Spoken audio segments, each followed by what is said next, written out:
হলো? গরু চোরের মতো ঢুকলে কেন? সিবিআই আসছে আমাদের বাড়িতে, তাড়াতাড়ি একটা জমা দাও। সিবিআই কেন আসছে? আরে কদিন আগে একটা মেয়ে রেপ হয়ে মার্ডার হলো না, সেই কেসে সিবিআই আমাকে সন্দেহ করছে। এই কেলে করেছে?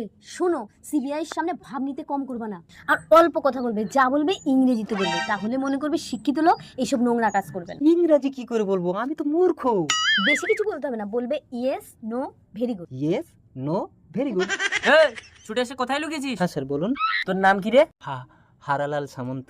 আচ্ছা, হারাধন। হারাধন নয় স্যার, হারালাল, হারালাল। ঠিক আছে, হারাধন।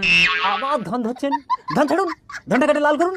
ঠিক আছে, ধন কেটে লাল, হারালাল। কদিন আগে একটি মেয়েকে রেপ করে মার্ডার করার কেসে আমরা তোকে সন্দেহ করছি। ইয়েস। আপনি একটু থামুন। তাহলে এ ব্যাপারে আর আমরা কাউকে সন্দেহ করছি না। নো। তাহলে আমরা তোর ফাঁসির ব্যবস্থা করি। Very good. এই criminal, চল, চল, চল। আমি